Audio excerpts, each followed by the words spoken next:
हज़रत मूसा अलैहिस्सलाम कलीमुल्लाह थे, जिन्हें अल्लाह से सीधे बात करने का शर्फ हासिल था। एक दिन उन्होंने अल्लाह की बारगाह में अर्ज़ किया, ए मेरे परवरदिगार, जन्नत में मेरा साथी पड़ोसी कौन होगा? क्या मैं दुनिया में ही उसे एक बार देख सकता हूँ?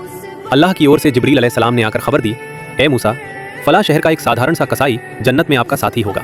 मूसा अलैहिस्सलाम थोड़ा हैरान हुए। एक नबी होने के नाते शायद उन्हें उम्मीद थी कि उनका साथी कोई बहुत बड़ा तपस्वी या इबादत गुजार होगा।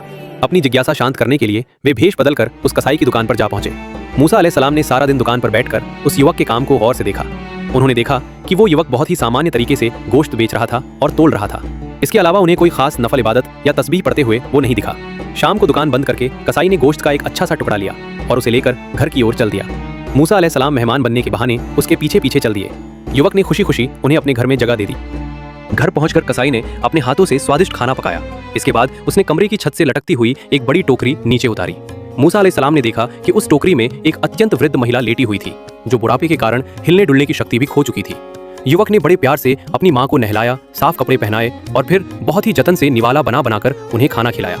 अंत में वो वृद्धा कुछ बुदबुदाई, जिसे मूसा अलैहिस्सलाम स्पष्ट रूप से समझ नहीं सके। काम खत्म करके युवक ने टोकरी को फिर से ऊपर लटका दिया। खाना खाने के बाद मूसा अलैहिस्सलाम ने युवक से पूछा, ए नौजवान, ये वृद्धा कौन है और खाना खाने के बाद वो धीमी आवाज में क्या कह रही थी? युवक ने मुस्कुराते हुए जवाब दिया, ये मेरी माँ है। मेरे अलावा इनकी देखभाल करने वाला कोई नहीं है। मैं रोज इसी तरह माँ की सेवा करता हूँ और माँ खुश होकर जब भी कुछ बुदबुदाती है तो असल में वे अल्लाह से दुआ करती है, ए अल्लाह, तू मेरे बेटे को माफ कर दे और जन्नत में मूसा नबी का साथी बना दे। ये सुनकर मूसा अलैहिस्सलाम की आंखों में आंसू आ गए। उन्होंने अपना परिचय दिया और कहा, ए नौजवान, तुझे खुशखबरी हो, मैं ही मूसा हूँ। अल्लाह ने तुम्हारी माँ की दुआ कबूल कर ली है। जन्नत में तुम्हारे लिए मेरे पास वाली जगह तय हो गई। लंबी इबादतों से ज्यादा माता पिता के प्रति सच्चा प्रेम और सेवा अल्लाह को पसंद है। माँ के दिल से निकली हर दुआ सीधे अर्श के मालिक तक पहुंचती है। ये जन्नत जाने का सबसे आसान रास्ता है।